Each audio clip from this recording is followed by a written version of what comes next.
En este 14 de agosto primero saludamos a todos los quilmeños, a los de Buenos Aires y a los de Tucumán.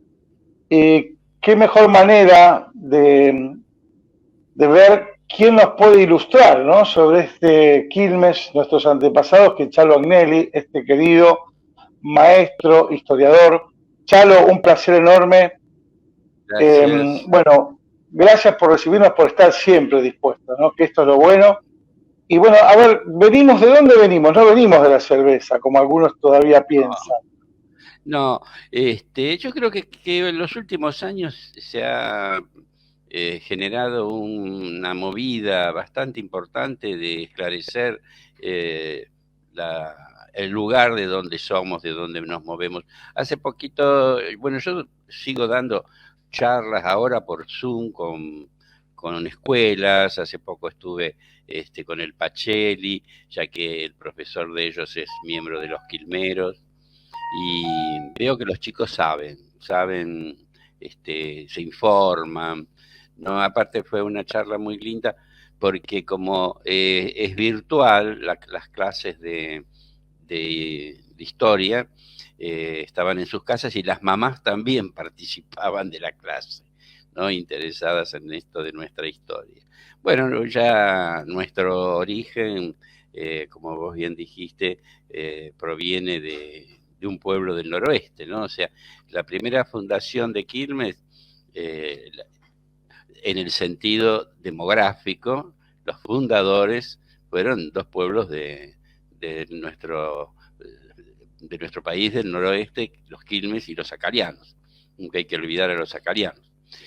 Eh, que después de unos largas, o casi un siglo de lucha contra el conquistador, en diciembre de 1665 fueron derrotados por el gobernador Alonso de Mercado y Villacorta.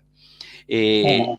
En realidad fueron las tres grandes guerras calchaquíes, o sea que la movida de enfrentamiento contra el conquistador empieza en 1560, que fue la movida de la Confederación de Juan Calchaqui, y los curacas Quipildor y Viltipoco, que eh, cansados de los abusos de los españoles, ¿no?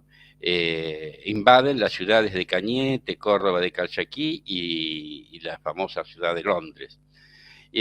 Bueno, esa fue la primera gran guerra calchaquí. Y después, entre 1630 y 1637, se hizo lo que se llamó el Gran Alzamiento, que dirigió el curaca Chalamín. Eso fue, ahí se crea lo que se llama el señorío de Aguita. La palabra diaguita no es una palabra originaria de los pueblos del noroeste, no es una parte de la lengua de ellos, ni el cacán, ni otras lenguas de la zona. Si bien el cacán es específico de los Quilmes. Diaguitas le llaman los españoles a todas esas comunidades, que siguen llamándose erróneamente, según mi concepto, diaguitas, pero Ajá. son distintas parcialidades. Claro. Había Recordemos que el cacán era el idioma de los Quilmes, que hay claro, pocos testimonios sí, se de ese perdieron. idioma, ¿no? Había Lozano, el presbítero Lozano había hecho una especie de diccionario, eso se perdió. Y eso es un poco lo que los distingue de que es una parcialidad no originaria de esa zona. Bueno, Lozano dice que ellos venían de Chile, de la región de Atacama, cosa que no es así. Mira, casualmente ayer estaba leyendo a Mario Sigliano. Mario Sigliano fue un antropólogo y arqueólogo quilmeño, un hombre que hizo una investigación exhaustiva sobre toda la región, que escribió el libro El Apagüense, donde él le da, según las cerámicas halladas por él, una antigüedad de 9.000 años a los primeros pobladores de lo que hoy es lo que nosotros llamamos la ciudad sagrada, en la Sierra del Cajón, junto al río Yocabil. Y yo creo que la teoría más clara y más fundamentada es que los Quilmes eran una parcialidad que venía desde La Rioja. De La Rioja subieron hacia esa región, fueron bien recibidos y además adhirieron a lo que fue la primera avanzada de los incas. Los incas avanzan sobre el noroeste en 1480 aproximadamente. Bien.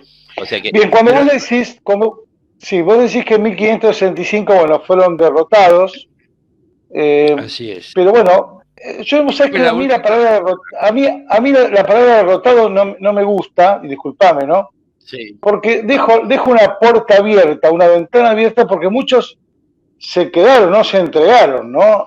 No se rindieron, se escondieron. Bravo.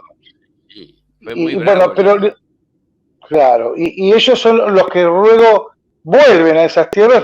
Vamos a recordar que ellos vivían en esas tierras, fueron despojadas, hoy todavía están reclamando la titularidad de esas tierras. Pero bueno, ahí se crea la exaltación de la Santa Cruz, ¿no? Esta reducción. Venimos de un pueblo esclavo, podríamos decirse así, cuando se instalan acá en esta zona.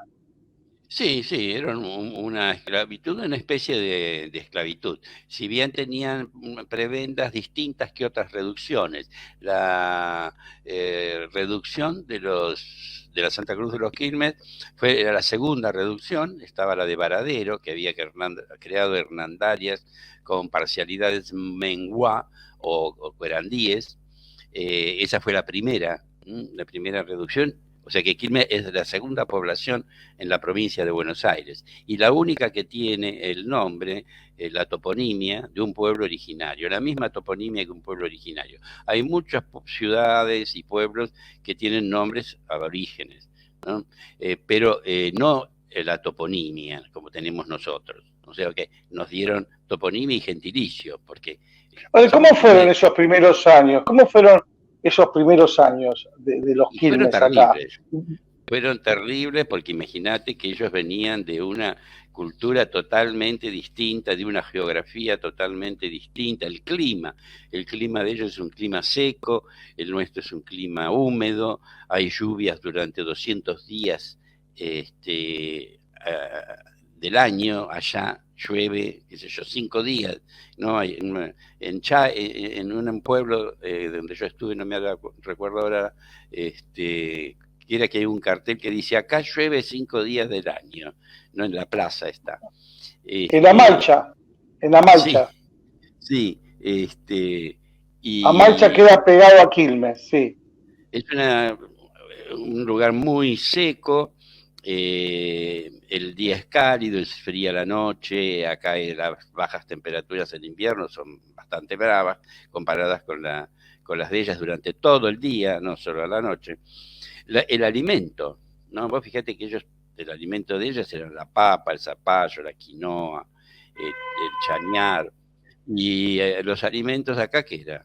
Carne vacuna, trigo, hortalizas. La vestimenta, su vestimenta era también un producto natural, la lana de las llamas, vicuñas, cueros de puma. Acá tienen que usar las telas de algodón europeas, cuando ellos llegan en 1666. ¿De qué vivían? ¿De qué vivían ellos? ¿Cómo era su ritmo en el día? Acá, cuando vinieron acá. Acá les entregaron un límite de tierras que habían sido de Juan del Pozo y Silva. El límite estaba trazado geográficamente desde que Juan de Garay le entregó esa porción de tierra frente al Plata a Pedro de Quirós, y luego pasó a otros, a Jiménez de Fuente, y después Juan del Pozo y Silva fue el que las entrega a cambio de tierras al sur.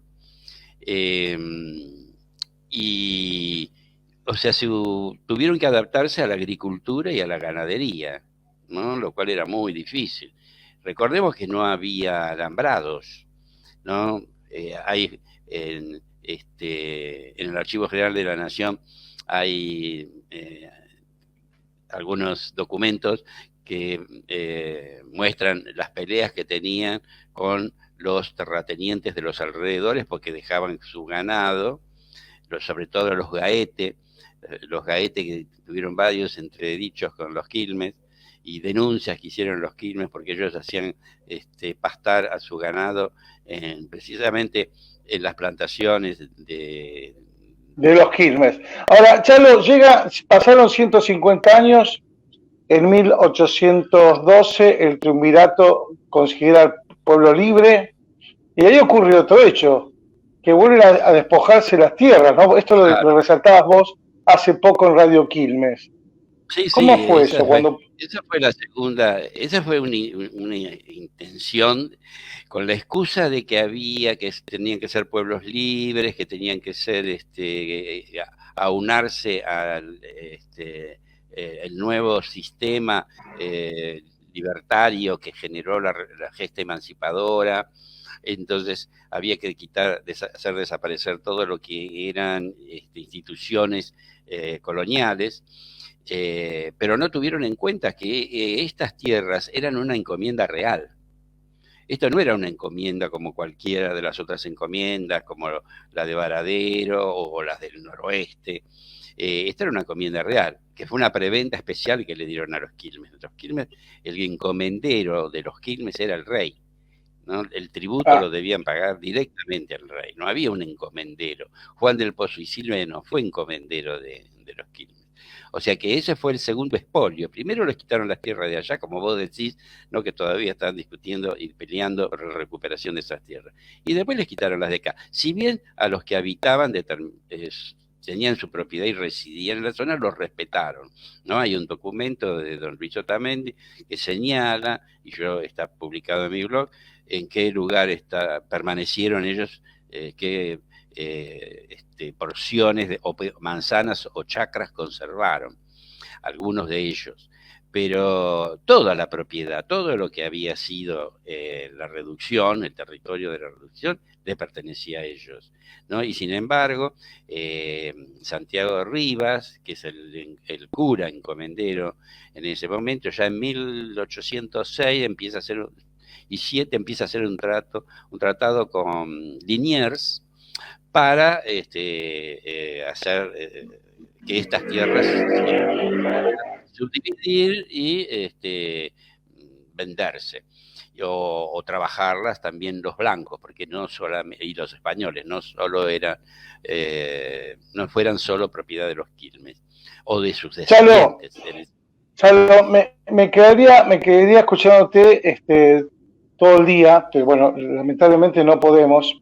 Pero quiero resaltar que, bueno, vos, en tu blog, El Quilmero, ahí tenemos muchísimas historias.